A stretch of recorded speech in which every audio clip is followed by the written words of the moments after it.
Voilà, bonjour, bonsoir, ça dépend de l'ère à laquelle vous nous suivez de partout, très chers abonnés. Boye malamuna émission na bino bodinga kabingi. Bande konabiso, bao bolandaka ba chaîne nabiso, continuez de s'abonner, de liker, de partager, et ça nabiso vraiment trop bien. Bande konanga, aujourd'hui nous sommes vendredi. Napesi tout d'abord mboti nanga na mama Pauline Lumumba oyazo lilanda biso depuis quelque part et puis na ba abonné surtout ya RDC Monde, vous continuez pour s'abonner, vous liker, vous partager et pour ça la biso vraiment trop bien. Très chers abonnés, le président de la République est bientôt à Kinshasa. Mokondamboka Kalaming ti awa déjà à la République démocratique du Congo. Place au wapi tukinaki ko lakisa devant la face du monde. Ndengeni ni Paul Kagame a terrorisé la République démocratique du Congo. Alors que la communauté internationale bazawana bavandi silencieux ba koloba elo côté pona bango minerai à Congo et komi cop pona bango la RDC tozong la coopération avec les États-Unis alors que tokozong la coopération ndengeni bino bato tokosana bino coopération bozo comploter les sous contre la République démocratique du Congo bozo lukaso ba manière ndengeni tout bozo bomabiso à l'est. Alors, quand est-ce que biso tokozwa décision, tokoyeba na ndenge nini tokoki koluka kozwa ba précaution, tozong sa coopération na biso. On ne va pas coopérer avec les États-Unis d'Amérique. Les États-Unis à lobby boyoka. États-Unis à lobby non, il faut tozong sa coopération entre biso na bango parce qu'on ne peut pas rompre la coopération boyeka ka boye dans le pamba boye alors que Tobandana bango kala tokoki ko se pencher et pas y a chinois et pas y a russe. Tu sais qu'elle a répondu aux Américains comme ça. Tovandi na bino longtemps, mais bovandi na ngaite. Bino bovandana Hippolyte Kalambe Kazembere qui est Kabila, l'homme qui a signé les accords avec les M23. Mais par rapport à ndenge tovandi biso na ba Américains, on a compris que non, les Américains baza ba hypocrites. Oui, les Américains baza ba hypocrite. Pourquoi j'ai dit que baza ba hypocrite? Parce que baza ba toi liboso, ya kotinda biso, to ke le kosola na Luanda. Mais na kati ya Luanda kuna proposition phare o etelemi na makambo Luanda ezali signature des accords avec les M23. Yango moni mokonza mboka rappela ki ba américain na New York non? Accord mon côté qu'on a signé avec les M23, jamais accord mon côté. Parce que les Américains, tu vois, continuent d'habiter au Kenya kosola na Luanda, Kenya kosola na Luanda. Bah yebi le pourquoi ba continuer d'habiter kosola na Luanda. Parce que bango ba komi koloba ke solution militaire mon côté groupé sa kimia à l'est de la République. Qui vous dit que non solution militaire groupé sa kimia te? Soki Kagame yekuta ko boma biso. Poazo ba minerai na biso. Ce qui a massacré, a violé, pour avoir minéré dans biso, et bon biso moko ba kolomboka. Ce que l'obito ta mandoki, to l'obito ta conscience na biso en place. Nous allons récupérer la République démocratique du Congo où ils allaient, l'espace où ils allaient prise par les M23. Na mandoki. Parce que Justin Bittencourt l'avait dit aussi très bien qu'on ne négocie pas avec un terroriste. Beaucoup négocier ni terroriste ayo karamarambuté que ote salabo salabo ayo karayangote. Un terroriste a besoin il y a loko ya akomona na valeur et pas naï. Parce que pour yo convaincre les terroristes et ko senga soit obomi soit ya bomi yo azui bomengo.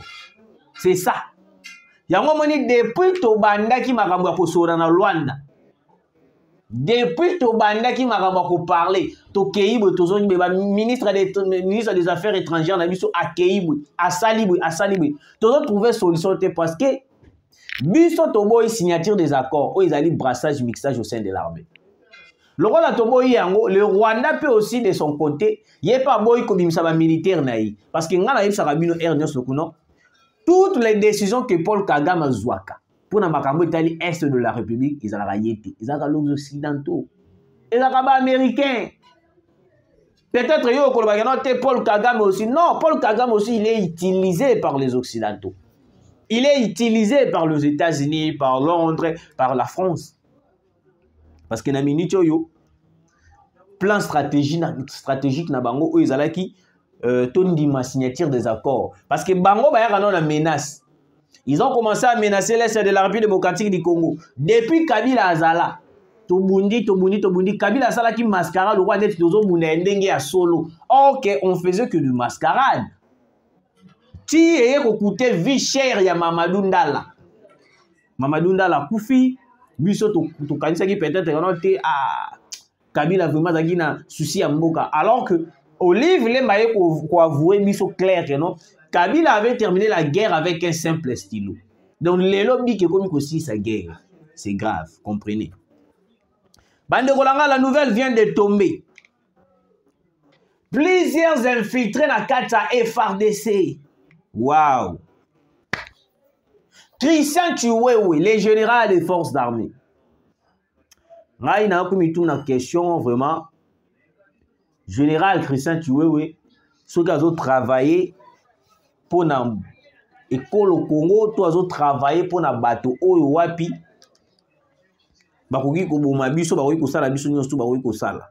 Ça me fait très mal de voir des gens censés travailler pour la République démocratique du Congo. Ils sont là en train de faire ce qu'ils veulent. Ça n'a même pas souci au peuple congolais. Très bien, on doit faire le recyclage dans la armée. Quel que soit le militaire ou na front, quel que soit le militaire ou M23, il faut tout le ça la recyclage. Même si ça va nous prendre du temps, il faut tout ça la recyclage.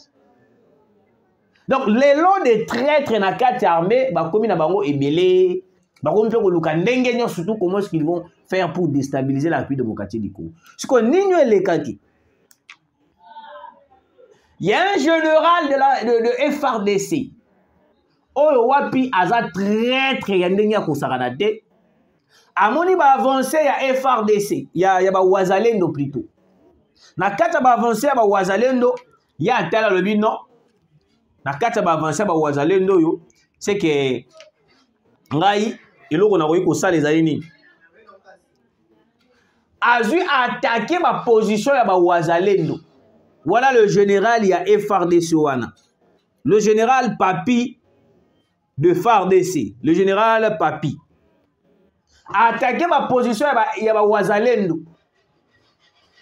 Pourquoi attaquer yango? Boyoka, bovanda pena kiti, bo partager, bo liker. Boyoka na nini oyoyo, makambo yo kosala manakata armée.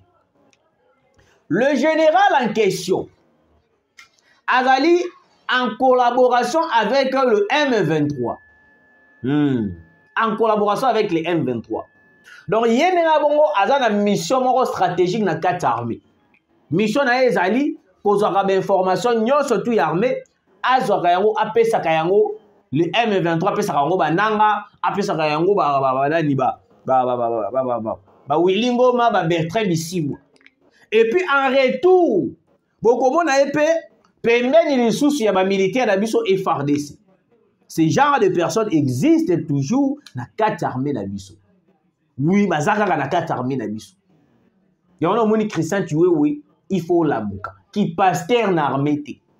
L'armée n'a pas besoin d'un pasteur. Na kata armée, on a besoin de gens qui travaillent. Oh, ouais, mais ba couper ça ba ordre. Non des gens qui prêchent, ba Dieu beta maboko nzambe kumamate. Ce qu'on a pasteur ça là ya mon église na yo. Je sais que vous êtes pasteur. Aux autres prêcher ma dignité. Aux autres prêcher ma dignité, il faut faire ça ordre dans la militaire. Parce que ceux qui armés est comme infiltrés à 100%, même guerre, il y a Est de aussi, c'est un côté. On a besoin de terminer la guerre de l'Est. Boyoka. Le général Papi de FARDC ayant attaqué les positions de Wazalendo à Mungunga et Lushagala pour permettre le passage au M23 RDF, aurait été rappelé par la justice militaire. Une affaire à suivre de près. M23 balinga ki ba leka. Pour ba ya ko attaquer biso, ba ya ko attaquer position na biso, pour ba ya pe ko récupérer ba espace na biso misusu. Parce qu'en complicité avec le général Papi ya FARDC. Neye suko asalini. Amoni déjà ba wazale de lokola ba bloquer espace wana ça sera impossible na ba M23 bayebana koleka parce que le Wazalendo na détermination na bango ba kobeta M23 na ndenge ko sakana te. Parce que je vous ai toujours dit ici, les Wazalendo, ce sont des patriotes congolais. Contrairement na ba oyo wapi batu ba ko penser, contrairement na ba Bintou Keïta, parce que Bintou Keïta ye na mutu na ye ataka kaka ke o Wazalendo bazali ba milice. Alors que l'on voit que ça n'a zali Wazalendo bazali ba patriotes congolais o wapi bango babundaka pona ekolo na biso babundaka pona ete mboka na biso e bana kokende liboso. Alors le général Papi FRDC tango amoni ba M23 balingi baleka basala ni signe parce que aza en contact na bango, il faut qu'on se le dise, on doit se dire des vérités. Aza en contact na ba M23 le général Papi azui asalini alobi non awa ndenge za boye po boleka bien il faut na déloger na no batuana batongo banani ba Wazalendo wana ya kusona ba M23 des appels téléphoniques faut na déloger batuana soki na déloger bango bino bokozana na capacité to na facilité ya koleka po bokende ko récupérer bokende ko attaquer bokende ko sala o bino bolingi bo sala. Le général Papi a vu quelques éléments ya FRDC ba militaire. Même le militaire FRDC qui sous ordre ya général Papi bazo mérité bas à l'arrêter. Oui, bazo mérité bas à l'arrêter parce que le gouvernement congolais avait pris la décision yako pesa le Wazalendo fait vert. Yako pesa le Wazalendo fait vert, bayeba na kosala nini, bayeba na kubundisaka monguna o ezali le M23. Donc en d'autres termes na lino lobake non na minute oyo le Wazalendo baza reconnu par le gouvernement congolais. Parce que grâce au Wazalendo, on a pu récupérer plusieurs villages, plusieurs localités qui étaient sous l'occupation de la M23. Donc ba Wazalendo lelo bango nde mutu ba ko sala po ete biso lelo te bana ko récupérer ba espace ebele. Contrairement na bato mususu oyo wapi ba ko luka ko bana ko bebisa image ya ba Wazalendo. Alors très cher Congolais, il a attaqué les positions ya ba Wazalendo, le général Papi na ba tonaye. Tant ba attaqué position ya ba Wazalendo deux blessés au wapi na 9 morts. Na kati wana allez ba M23 ba sa nini bazui ba leki. Donc il est en complicité avec l'ennemi, en complicité avec le M23. Donc l'armée aujourd'hui, il est infiltré na ndenge moko ko sakanate. Yango omoni bande konanga ba Congolais de père et de mère. On doit faire tout pour faire les recyclages na kati armée. Parce que l'armée aujourd'hui, de généraux traîtres bazali ebele. O wapi souci na bango ezali que non. Le président Félix Antoine Tshisekedi Akweya Tshisekedi a dans la renversée.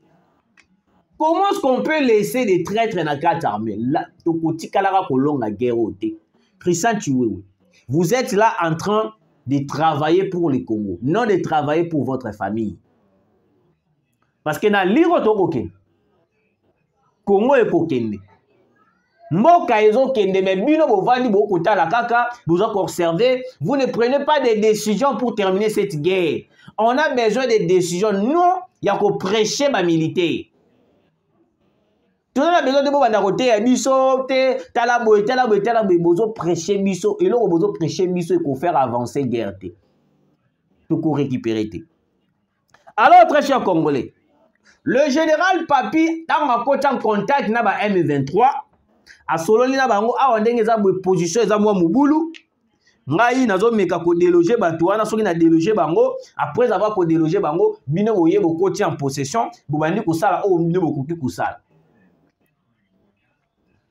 babandi pe opération na bango azui attaquer la position ba Wazalendo tango attaquer la position ba Wazalendo na attaque wana le Wazalendo ba se replier.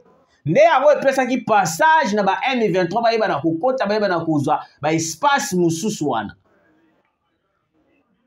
vous allez comprendre que non, armée Nabiso Lelo, il a été infiltré depuis plus de 18 ans. Yango moni, Moïndo Nzanga loba kinini, Moïndo Nzanga lobi que non. D'après les plans stratégiques, oh et Salamaki ton Kabila zalaki en place. Plan stratégique ezalaki nini? Ba salaki stratégie na bango que non. Na départ ya Hippolyte Kanambe Kazembe qui est Kabila. Ils vont prendre tout le parti occupé par les M23 parce que Kabila avait infiltré l'armée. Kabila salaki nyo surtout pour que l'armée n'a vu l'a infiltré. Ils ont infiltré l'armée, ils ont tout fait, surtout. Même plus grave encore, service des renseignements congolais, ils allaient qu'ils loger dans Rwanda. Chose grave, service des renseignements congolais logé dans Rwanda. Il y a un moment qui va te belé, renseignement est belé, et ordre est belé, ordonnance est belé, et Rwanda, et participe pas, Moutokingani, mais pas Kanyo, ok. Porté disparu. So ba yuba bomi sous régime ya Hippolyte Kanambe Kazembe. C'est grave. Hein? Mais au monde congolais mo atelemi pa lobi ote Kabila azonga, Kabila boye. Toujours tala bongo ka na miso. Alors le général en question, le général Papi, il a été rappelé à Kinshasa parce que il est en collaboration avec l'ennemi. Yango biso to ko senga kaka na général Christian Chiwewe. Il faut aussi le recyclage dans 4 armées. Parce que si vous avez le recyclage, c'est vraiment difficile. Prince Penge.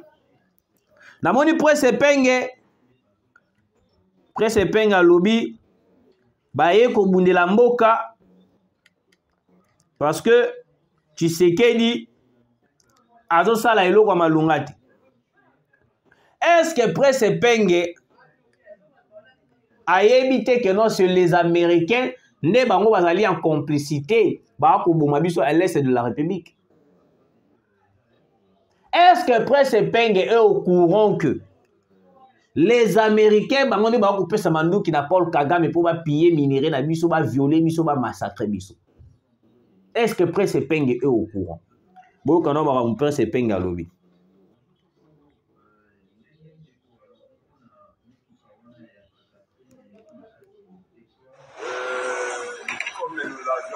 De la MOCA, nous n'allons pas nous taire. Tant que le sang coule à l'est, tant que Félix restera incapable de protéger les nôtres, nous allons défendre notre pays. Et là, Prince Penga Lobi, tant que Tshisekedi sera incapable de défendre la République démocratique du Congo et puis de protéger la population, bango bakoluka ndenge nyonso tout pour protéger le Congo. Nazonga na contexte après ce Penge. Mobutu aloba na biso que non. Soke Kosenga ye a signé accord avec les diables. Pona ayeba na kobimisa Congo na place où ezali akosala yango. Même maloba skoyo Prince Penga bimisi yango na ndenge mususu. Tu vas penser peut-être que non, à cause de la déclaration en Chine, en Russie. Mais Prince Penge se retrouve wapi aux États-Unis avec Martin Fayulu. Plan Zalini. Martin Fayulu est allé aux États-Unis. Accueilli pour proposer aux Américains que ça va que non ngandeni na zaboye na za na posa na zo pouvoir. Le gars na posa na zo pouvoir, il a fallu que Tshisekedi andi ma cohésion nationale. Mais Tshisekedi azobo yapi makamba cohésion nationale. N'expliquez kibino awa na kata cohésion nationale, nous allons retrouver plusieurs personnels politiques. Oh wapi to komona ba président sa ba John Numbi, ba Kabila, ba Wilingo, ba Bertrand Bisimwa parce que bango baza pe ba Congolais ndenge balobaka na biso. Ngana confirmer yango te mais ndenge bango balobaka na biso. Alors comme balobaka na biso baza ba Congolais. Soki to lobi to kena procédure ya cohésion nationale au Martin Fayulu a koloba na biso. Ça veut dire que non, les loto lobby John Numbi tanga kuya a na cohésion nationale, il va nous réclamer le ministère de défense. Corneille Nanga, lokola zala alobaraza congolais, il va réclamer ministère moro quelconque. Na Katuana, ils sont dirigés par le Rwanda. Alors, ceux qui basent le ministère Rwanda, le Congo est dirigé par le Rwanda. Parce que, le ministre, ne mutu bazwa rapé, ça rappelle ba idée moko quelconque na ba conseil de ministre. Ba kosala nyon surtout pour na kokwa isatiseke to kino ko signer ba accord. Parce qu'on a minute yo Martin Fayulu aza na États-Unis. Il est parti négocier pour le dialogue de la cohésion nationale na ba Congolais nyon surtout. Parce que réfléchissons un peu. Moto oya ko boma bino. Moto oya ko massacrer ko violer bino. Mais yo ke li susu epembe na ye pour na ko yebisa été lukilanga solution talaka kuna balingi eloko boete balingi eloko boete. Pensez-vous que non les États-Unis d'Amérique va nous aider dans makambo etali est de la République? Non. Non. Au contraire, les États-Unis d'Amérique bako luka kutu manière nyonso tout pour ba les choses ni ko clouer biso. Donc aujourd'hui nous avons des politiciens au bazali bakomi bakomi assoiffés de pouvoir. Parce que dans quatre ya cohésion nationale, Martin Fayulu nous avait proposé que non azwa poste ya premier ministre. On a vécu avec Muzitu ici, premier ministre, bakotisi la biso bato bayana bangombe. Aujourd'hui bangona bakomi kuboma bakomi kuboma na bandundu kuna bateke na bayaka. Alors aujourd'hui encore, Martin Fayulu nous propose de quoi sa gouvernement pour qu'il y ait un poste de premier ministre. Chose grave. Chose grave. Est-ce que nous réfléchissons vraiment à Congolais? Si réellement Martin Fayulu avait l'idée de se battre pour le Congo, je ne pensais pas que nous avons aux États-Unis pour nous aide. Donc, bino bozongi la bino soupa bateau ba ko combattre biso. Vous salez l'autre côté. Vous salez l'autre côté. Vous salez la bino l'autre côté. Yango moni papa Etienne Tshisekedi alobaka que non, IDPS au pouvoir, opposition et causalité. IDPS au pouvoir, opposition et causalité. Avant de terminer cette émission, le ministre de la Justice, Constant Mutamba, ordonne l'ouverture d'une instruction judiciaire contre Denise Mukendi Dishokoyi au sujet du cas de viol dont serait victime Jakindala Mutamba. Jakindala Mutamba invite Jakindala à présenter tout élément pouvant aider à l'avancement de l'enquête, notamment un certificat établi par un médecin. Bandekunanga, très chers Congolais de père et de mère, ils ont pas si makamboyo, mais na kolobela yango avant que je puisse terminer l'émission. RDC, un nouveau rapport de HRW accuse la coalition M23 Rwanda de bombarder les camps de déplacés au nord Kivu. La rébellion du M23 et l'armée rwandaise ont bombardé sans discernement depuis le début de l'année des camps de déplacés près de Goma, dans l'est de la République démocratique du Congo, où la population subit également des violences de l'armée congolaise. Affirme, j'ai dit l'ONG Human Rights Watch, depuis le début de l'année 2024, l'armée rwandaise et les groupes armés M23 bombardent sans discernement des camps de déplacés et d'autres zones densément peuplées près de Goma, affirme dans un communiqué le bureau de Human Rights Watch au Kenya. Vous allez comprendre que non, tout d'abord, le Kenya n'a jamais été ami de la République démocratique du Congo. Parce que William Ruto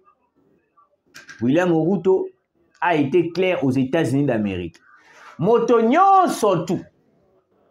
On va s'imposer contre la République démocratique du Congo. Sauf qu'à se rendre dans les États-Unis, le langage peut échanger. ou soit moto o azali ami ya République démocratique du Congo soki va se rendre na États-Unis langage changeaka. Na kopesa bino exemple mukie. Ozi moto lokola William Ruto. William Ruto, il était de cœur avec nous, les Congos, avec Tshisekedi. Mais le jour où William Ruto s'est rendu aux États-Unis d'Amérique, a changé le langage. Côté Joe Biden, côté et plutôt Joe Biden a dit côté William Ruto awa a fait la déclaration à Kolo. William Ruto a dit non, problème il y a RDC, ils ont problème il moko, oyo wapi, ils ont nango senga nango mandu kité, ils ont problème il moko kaka, il faut pas solo la bango na bango. Hein, ba solo la bango na bango. Ils ont nango problèmeité que bo simba mandu ki tout et tout et tout et tout. Ah. Les gens sont en train de mourir. Les gens sont en train de mourir à l'est de la République démocratique du Congo. Les gens meurent. Bazo violer bandeko na biso, bazo sala nyonso bakoki ko sala. Mais vous me dites que non, problème il y a RDC za makambo mando qui te to solara ka biso na biso et puis makambo ko sila. Tozui lisusu na Cyril Ramaphosa ya Afrique du Sud. Aya na Congo lobi non, il faut pena to beta ennemi, il faut pena to beta pena le M23 là, faut to laksa bango pena kenon te, bakoki ko sala eloko wana te, boye aloba la biso ba eloge moko loba makamoko ya malunga, to beta maboko, naza si ba maboko na biso, ba maboko to beta kana ikinda pete. Le jour où Cyril Ramaphosa s'est rendu, non, c'était rendu au Rwanda. Ramaphosa avant ni pembe moko na Paul Kagame alobi.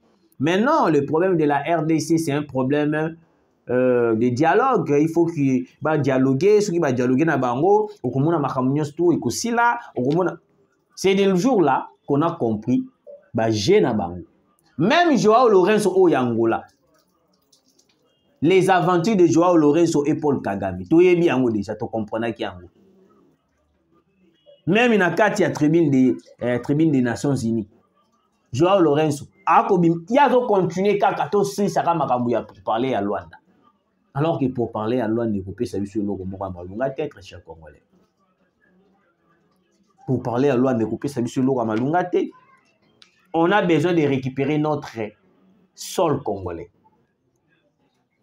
On a besoin de récupérer les Congos entiers. On n'a pas besoin qui ne solo la pour que ba makamwana nyonso ici là. Alors bandeko nanga, je pense que je suis presque à la fin de mon émission. Je ne sais pas si je suis déjà à combien de minutes. 30. Alors bandeko nanga, vous qui nous suivez de partout, très chers abonnés, partagez l'émission, continuez de liker, de s'abonner. Ndenge ka boza ko s'abonner, botin la bandeko mususu, bazala rappeler au courant. Kutala yango yo moko te tinlande ko boye pas za au courant. Nzambe abate la biso, bo s'abonner, bo partager, to continuer ko simbana, to protéger les produits de la République, to kutani mbala sima.